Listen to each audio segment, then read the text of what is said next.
Are you overwhelmed by motherhood and barely keeping your head above water? Are you confused and frustrated by how all the other moms make it look so easy? You can't figure out how to manage the chaos in your mind, your home, or your family. I get you, mama. Parenting with ADHD is hard. Here is your permission slip to let go of the Pinterest-worthy visions of organization and structure fit for everyone else. Let's do life like our brains do life. Creatively, lovingly, and with all our might. When we embrace who we are and how our brains work, we can figure out how to live our lives successfully and, in turn, lead our families well.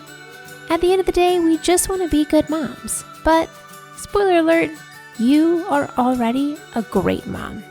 ADHD does not mean you're doomed to be a hot mess, mama. You can rewrite your story from shame spiral to success story. And I'll be right here beside you to cheer you on. Welcome to Motherhood in ADHD. Hey there, Successful Mama. It's your friend, Patricia Sung. I have exciting news. I am writing a book. I never thought I would say that. I think back to, I'm like, you know what? Little Patricia did really like reading and writing. Like really, really loved reading. And I did love writing, but I never aspired to be a writer. I'm trying to think, I'm like, you fill out those things when you're a kid, like, what do you want me to be when you grow up? I'm like, did I ever say an author? I may have. I quite often said a teacher, and I wanted to be a marine biologist. I actually almost went to school for marine biology. I changed my mind at the last minute because I got worried it was too pigeonholy. It's very ADHD of me to be like, oh my gosh, you just do like one thing forever? Ha! Just in case anybody was curious. In exhibit number 752, I have ADHD. So here's the deal. I want you to come along with me on this journey. On my website, I've got a new page, patriciasung.com/book, and I want you to go fill in the form. And there's 3 reasons. 1, I want your help. I want to know what you want to see in this book. I want your opinion. I want your thoughts. I want you to know, what do you actually need to know? I'm going to tell you about the book in a sec. Hold on. Number 2, I'm going to need some beta readers. I need people to read it and be like, Patricia, this is garbage. Or Patricia, this is fabulous. And help me figure out where the editing needs to come in. And y'all know I can be wordy. I'm gonna need some help. Like, Patricia, this is too much. Cut that out. And number 3, if you just want to follow along, I've never written a book. I don't know anything about writing books. And I'm gonna have to learn a whole bunch of stuff along the way. So if you just want to know, how is this lady who has 2 small kids going to write a book while balancing 2 companies and being a mom and hopefully my sanity still intact, come find out. I'm going to update you regularly over the next few months on how it's going. And if you want to know more, go fill out that form. You find out, what am I doing? How's it going? It also will hold me accountable. I guess that's number 4. It holds me accountable to actually get this done. I think that's why I always shy away from speaking my goals out loud and telling other people, is because what if I change my mind? That I don't want to look like I'm stupid because I changed my mind. And I've learned that it's not. It is totally okay for me to change my mind. It does not make me wishy-washy. It means that I know what I want and I'm following it. And sometimes you start something and realize, oh, this was not for me. But I know that this book is going to happen because I've never aspired to be a writer. I've never aspired to have a publisher or get a book deal. I know that this is not a Patricia goal. This is something that God is asking me to do. And, I try real hard to listen. Sometimes I can be stubborn. And I definitely at first, when I thought that was the message I was getting, write a book, I was like, oh man, I don't want to write a book. That's so long. I was speaking to a publisher and she was like, it's probably gonna be a 2-year process. I was like, 2 years to write a book? It's not gonna take me long 2 years to write a book. Are you kidding me? Do you know how much I have to say? It's gonna take 2 years. And then she explained the whole process and I was like, oh dang, that's 2 years. What? But here we are. I am trying to discern all of this out. What's the best methodology here? I had thought about writing a book probably a year or 2 ago. And I was thinking about it more from this space of how do I reach the most moms possible? And I knew that a book would do that. But I really thought of a book as a 2027 project, a future thing. Because it feels like such a big endeavor, I'm I need some time. This just doesn't feel like something that is meant for moms of small children. And I'd realized for a while, I was because I kept seeing other people with books and people who people that have been here on the podcast, Tracy Otsuka's book came out a few months back and Tamra Rosier has several books that Like, Your Brain's Not Broken. I love that book. And I was looking at all of these people in the ADHD space who were doing books, and I was like, wow, really, I guess I need to read a book. And then I realized it was kind of like this comparison thing of like, well, I didn't really have the heart to write the book. So that's how it became like, oh, that's like a 2027 project. When I have all that free time that never comes, like that's when I write a book. And then I started to notice like, oh my gosh, Patricia, you're comparing yourself to all these people who have written books and like they all have older kids. They don't have little kids. Like Mary Van Geffen, who has been on the podcast as well, she just finished her book. And I'm like, well, I think all these moms who have older kids must have more free time than me. So that's how I was able to be like, you know what, that's like a 2027 project, 2028, maybe 2030. When my kids are bigger, I'll have time to write a book. And I also thought like, you know what, my kids are still young. Like, can I really write about parenting experience if my kids aren't that old yet? Like, shouldn't we be listening to the parents who have already like gone through the full 18 years before we start spouting, all of our knowledge? Shouldn't I have more experience first? And now keep in mind that when this episode comes out, it will just be my oldest 10th birthday. So technically I got a decade experience here. And also like my teaching background of having taught middle school and high school. And I was like, you know what, Patricia, I think you're just making a lot of excuses of why, like not excuses. It was like the imposter syndrome was coming in and then I would find the reasons where the imposter syndrome was correct. And I always had another reason of like, it's not the right time. But about 2 months ago, a publisher reached out to me and said, we're looking for someone to write a book on parenting with ADHD. And we're wondering if you're interested. And I was like, obviously I do not have time to write a book, but I held my tongue and I said, yes, I'd love to chat with you. When can we meet? And I had a really great chat with the editor at the publishing company. And now I'm trying to figure out, what does this look like? I've mentioned before, like our life has really shifted in the last couple of months. My husband has gone from working from home to being in an office job. I can't even say it's like an 8 to 5. Like he leaves a letter after 7. Sometimes he's not coming home until pretty late in the evenings. It's a big shift in responsibility. He's got a team under him and it's a great fit for him, but it's a big shift in how our family runs. At the same time, one of my assistants here on the Motherhood and ADHD team said she needed to step back to less responsibility because she had some stuff going on with her family, which is totally understandable. So I have less help at work. And also our nanny of 10 years is moving on to another family with a newborn. And this woman who has been like my support system for the last 10 years, because we don't have family support here in town. If you've been here a hot minute, my mom passed away a long time ago. It's actually been 20 years last month. My dad is not a caretakery kind of grandpa. My mother-in-law has Alzheimer's, and so my father-in-law is her full-time caregiver. Like most of my siblings are either like an hour away with traffic or more. So we don't have family to like step in and help. So our nanny has been our family support system for the last 10 years. She's my right hand. She was helping me here with the motherhood and ADHD stuff as well. She's the one who was posting the podcast. Like she was my all around right hand lady. And I'm going to miss her so much. And I'm going to try not to get too sad here. But so we've had all this shifts in our family and in my work.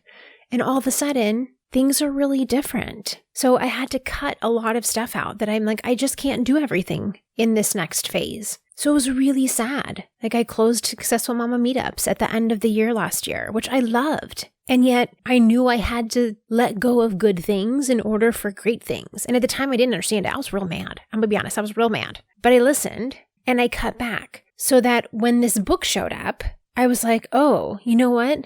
I still don't have time to write a book, but I have significantly less on my plate. So I've already cut a bunch of stuff. I guess I could just cut a few more things. Great. Lovely. 2 thumbs down. I don't like this. Okay, we're just going to do it anyway. Okay, come on, Patricia. We can figure this out. And shifted so much of my life around right now. Like, oh, this transition's been really uncomfortable. Now I'm going to add a book in the mix, just, to keep it colorful. But I know it's the right thing because if I hadn't made all those shifts throughout the fall, as my team was changing and as my husband's job was changing, I wouldn't have had capacity to even entertain this idea because I was trying to do too many things at once.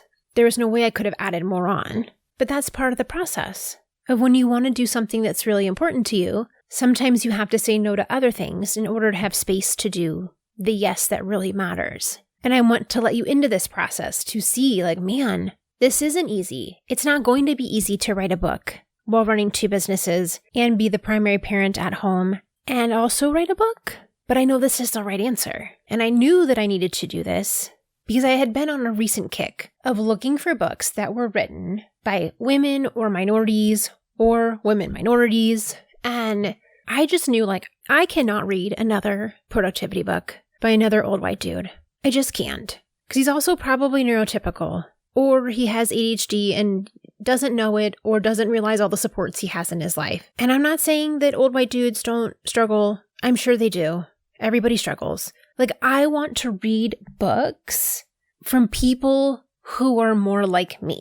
Like, I want to read parenting advice from, like, the mom of 4 who's in the thick of it and, like, homeschooling her kids and also, like, has a goat farm and teaches yoga. Like, the mom who's doing it all, I want her advice. Like, not to say that you need to do it all. You probably need to drop a few things. But if you have ADHD, you're probably doing a lot of things. And, like, I want advice from the person who's in the thick of it. But yet, like, does the mom of 4 who's doing all that stuff have time and capacity to write a book? No, she doesn't. But that's the person I want the advice from. Like, I want leadership advice from a woman of color CEO because she knows what it's like to push through when people don't think you can, which I'm obviously not a woman of color, but, like, I want that advice. I want the person who really gets it. Because even though I'm not a woman of color, like, there's other struggles that I deal with. And, like, I want advice from someone who has actually struggled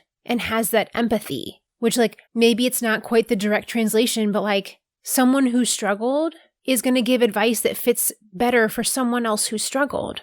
I want advice from women because they understand what it's like to try to lead, but also being socialized as a woman to, like, make sure that everybody is okay and putting everyone else's needs above their own, and, like, that people pleasing that has to be overcome. Like, that's the kind of advice I want. I want business advice from the mom who built the business with a 3-year-old at her feet, or while trying to juggle her autistic child. Like, I want advice from people whose struggles look more like mine. Because so much of the advice out there does not take into account the privilege that that person has. And in that case, ignorance is not bliss.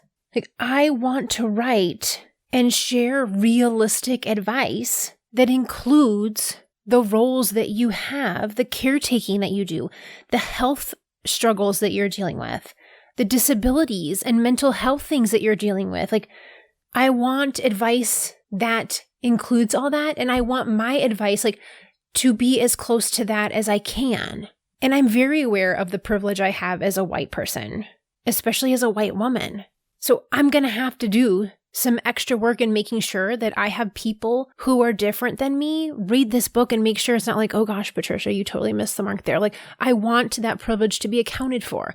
And that's what I see when I was reading, like, book after book from old white dudes, was like, they don't acknowledge the privilege that they have. Like, I'm not saying that your advice isn't good, but, like, it doesn't include the full picture. It's almost time, Mama. We are in the final stages of planning our fall ADHD Luxury Moms Retreat and Getaway weekend. You deserve a weekend to step away, slow down, take care of yourself, and also meet a bunch of other ADHD moms who get how you think. If you want to be the first to know what's going on for next year's retreat, sign up for the waitlist now at patriciasong.com/retreat-waitlist. Put your name on the list and we'll let you know as soon as the early bird tickets are ready. Now, you know it's going to be a great time, especially since half the moms who came last year have already signed up for this year. So come join us, spend the weekend building up your toolbox to take care of you and taking a deep breath to relax and enjoy the calm of a weekend away. patriciasong.com/retreat-waitlist. The other day I was listening to an interview of someone who falls in, like, the bro marketing category. And, like, generally speaking, I don't do it because I just get annoyed, which is what happened. But I was following the guy interviewing and he had this other white dude on his show. And a few minutes into the episode, he was like, well, you have the same amount of time as Warren Buffett. And I was like, oh, good God, here we go again. I have a whole episode ranting on that. I'm going to try to remember to link it in the show notes. But like, I'm just a sucker for time management podcasts. And I thought this one would be good. And this guy starts, and I definitely learned a couple things. But I almost turned it off when he said that. Because the time is not the only piece of the puzzle. So if you've ever worked in project management, there's a thing called like the project management triangle, where on the there's only three corners of a triangle. There's time, cost, and scope. In the middle is your quality. Have you ever heard the saying like, good, fast, cheap, choose two? You can't have a project that can also, it's fast and it was cheap and it came out really well and detailed. Like, that's not possible. If you want something that's very detailed, but you want it to be cheap, it's probably going to take a long time. If you want that same project done, but quickly, it's going to cost you more. So there's always this give and take between these three items in the triangle: the cost, the resources available, right? That are being used, the time, and the scope of the project, how complicated it is. So when people say, well, you have the same hours in the day as everyone else, it's like, okay, I understand that I have 24 hours in a day, just like Beyonce and Oprah and Warren Buffett. But the resources that I have are different. Your resources are going to be different. It's not just the money. It's also your socioeconomic, your culture, your privilege, where you live. Do you have family help available? Like, there's so many different resources that are available. And then you have the scope. And I look at this like, if you have, a 2-year-old and a newborn, the scope of your job is very different than if you're dealing with 2 teenagers. It's different work. It's different time commitments. Like, bigger kids, bigger problems is what the moms who've been through this before say. Like, the presents get smaller, but the cost goes up. Like, things are different. It's a different scope of project when you are parenting teenagers versus little kids, or you got both at the same time. That's a whole other juggling act. But the old white dude whose kids are already grown-ups and like never made a lunchbox in his life, his advice is different. That's for different people than the mom who's trying to type while someone plays with her shoelaces and says, mom, mommy, mommy, the whole time she's trying to do something. It's a different scope. And so in listening to this podcast, I was like, I cannot wait any longer to write this book, because I want my book to share advice for moms with ADHD that can be spread far and wide, that's realistic, that actually takes into account what you are dealing with. Because somebody who has a chronic illness, their triangle looks very different than a healthy person. I did not understand the luxury that is full health until I almost died. Having a fully functioning body is a luxury and a privilege. How much stuff you can do when your body just does stuff. When you don't have to will yourself out of bed every morning. When you don't have multiple doctor's appointments and food restrictions and having to do special meals. Like, that's such a drain on your resources. And like, you're going to do it because it's important, because you want to be alive. But that makes your project management triangle very different. So this is the kind of book I want to write. So the time is now. Now I got to write this book. I got fired up about it. And it's not a 2030 project anymore. It's a now project. So what does that look like as a now project? It means I'm focusing from my business standpoint on my coaching. I have a few one-on-one spots available. I've got rooted group coaching going, and I've cut everything else. The podcast, I'm going to do 2 a month until I get the book. I keep saying until I have the first draft done. I'm like, I don't really know what happens after that.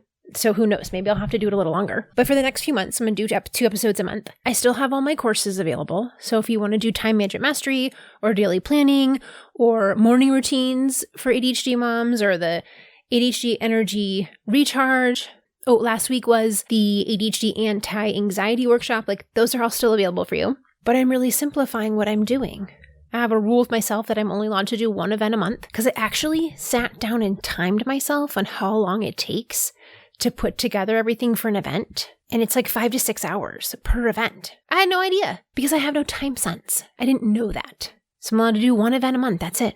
So I'm taking down my responsibilities to just the most important things, the podcast and my clients. Because I'm also getting all of my work done. It has to be done during school hours. So I don't have anything that happens after 2 p.m. because now I'm on mom mode. And I also do my best not to work in the evenings. so that I can spend time with my husband or with friends. And that's a hard one for me because I'm a night owl and I really like, I get a lot done between like 10 p.m. and 1 a.m. But when you got to be up by 6 for elementary school, can't be staying up till 1 a.m. And I'm prioritizing my health. I've been moving, doing 2 classes a week at a new gym. And I started in December, so I wouldn't be one of those January gym people because, don't tell me what to do. I don't start things January 1st. I started them in December. Thank you very much. But I'm going to make sure that I'm in bed by midnight, preferably keep moving that time forward. So I'm getting more sleep. I'm lifting weights, even though my body is literally yelling at me today. Like, and I'm having to take it really easy because I did so much physical therapy when I was sick. I know exactly how to move to keep my body safe. But I feel like kind of like a weenie sometimes. And I'm like just over here with my 8-pound weights. And then I got this somebody who's probably half my age with the 30-pound weights over here. But that's okay. Like, I've made a lot of progress and I really don't care. I'm literally like, bless your heart, sweet little 20-year-old worrying with the makeup at the gym, or the dude who likes busy watching his muscles in the mirror. Like, I'm over 40 now. I'm just like, I want to be healthy. I want to be able to move when I'm 80. I don't need to look cute at the gym. I just want to be able to move when I'm old. This is for my health and my mental wellness, not to look cute. But yeah, taking care of me and making space for spontaneity. One of the things I'm so sad about when I was sick is I really lost my sense of joy. And I don't want to lose my sense of joy. I already lost it. I'm finding it back, but I'm trying to be more spontaneous and doing fun things with my kids and random park dates and play dates. And I reminded myself that I want to be that mom that has all the kids in the backyard. And you're like, where did they all come from? And you know what? You're the house with the good snacks. But I know what everybody's doing and I know who's friends with who. And I know who they're friends with and where they are and what's going on because I can see them. That's something that's always been really important to me. But I found over the last couple years, when I'm working till 5 o'clock, I don't get to see a lot of that. I don't want to do that anymore. That season is past. And to be honest, I don't really know what this season holds. I've changed a lot of things around. I feel more refined in what I'm doing. I'm absolutely loving Rooted. It's so life-giving. I love working with my one-on-one clients. I thought I was going to be real annoyed about this book proposal, but it's really helped me clarify, like, what is it that I actually want to write about and what does this look like? Because I actually have 3 books floating around in my head. But this first one, I think, we're going to see. I haven't finished the proposal yet. But I think this one is going to be I keep debating, like, handbook sounds really lame. I don't think I want it to be a handbook. I'm thinking survival guide. The survival guide for ADHD moms. ADHD Moms Survival Guide? And I got to figure this out. Okay, I'll figure out the details later. But I want this to be like bite-sized advice on the most pressing issues that come up. I want you to know that you're not alone. I want to put clear language to these things that you're struggling with and exactly like what can you do about that. So I want this to be kind of like a generalist book that any mom who gets diagnosed can pick up and be like, oh, here's where I can start. Here's what I can do so that it doesn't feel so overwhelming. So if you have ideas on what you think would go in that handbook, survival guide, whatever I'm going to call it is, please go over to my website, patriciasung.com/book. Tell me what it is that you want to see in this book. If you want to be a beta reader, I would love for you to be in here with me and see firsthand what's in there. What the heck? Well, how do you write a book? Anybody? Let's learn together.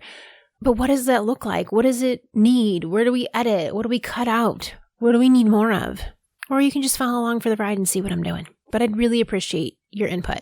I want this to serve as like when you get your diagnosis and they tell you very little, maybe they offer you some medicine, they send you on your way. Like, I want this to be the book that's like, okay, now what? Read this book. This is going to tell you like, okay, what next? That's what this book is going to be. And what are the things that you wish you had known when you first got diagnosed? That's what I want to be in the book. So please tell me what you wish that was. Being 20 years out, sometimes I forget. 20 years? No. Oh my gosh. I was diagnosed 25 years ago. Woo! So being 25 years out of this, sometimes I forget. What did I actually need to know then? As a little wee babe then, didn't even know what's going on with the world. So you as a grown woman, grown up, real human with a mostly developed brain, what do you need to know? Okay, so there's my life update. It's not where this is not where I thought 2025 was going. Had you asked me a couple months ago, I didn't know. Here we are. We're at the start of a new project. My life's totally changed. Everything's different, but better. As my business coach, Tracy, always says, less but better, more Patricia. I got to find the most Patricia way of doing things so that it fits me best. And that's what I want to teach you with your ADHD brain too. How do you be the most you and make your life the easiest and most joyful possible so you can really enjoy being a mom. And I'm reminded that just like I tell my clients, you don't have to have it all figured out to teach your kids. I don't have to have it all figured out to talk to you about it either. We're learning together, and I really appreciate you being here with me. So when you are ready for my help in person, well, virtual person, Zoom person, come hang out and read it with me. It's patriciason.com/group, and go over to the website for the book. Let's figure this out, and I'll keep you updated as we go along here. I have a lot to think about. I got to decide, finish the proposal. Do I want to do a publisher? Do I want to self-publish? There's so many decisions, but I'm going to figure it out, and I'm going to do it with small kids and running 2 businesses and being a mom and a good partner and taking care of myself. And I'm cutting out all the other things because I can't do everything all at one time. So I'm ruthlessly cutting stuff, which is hard because there's a lot of stuff that I like. But I'm filling those spaces with the things that I actually like and the things that make the most impact. And I don't have to be consistent. I was talking about that with another client the other day. I'm not a consistent person. I'm a batcher. I do things in chunks and then I spread them out so that it feels consistent. But I'm not consistent. It's kind of like when you batch freezer meals. You make 4 meals and you cook one and you put the 3 in the freezer. That's what I do with my life. I go all in on the 4 meals and then I spread them out over time because that's what works best for me. And I'm going to help you figure out what works best for you too. So thanks for being with me on my life update / book saga. I'm glad you're here. And I so appreciate you coming to help me alongside me with this book. It's going to be an interesting ride. Here's to 2025 and whatever you got on your plate for 2025, may you find the easiest way to do it that works with your brain. I'll talk to you soon, Successful Mama. For more resources, classes, and community, head over to my website, motherhoodinadhd.com.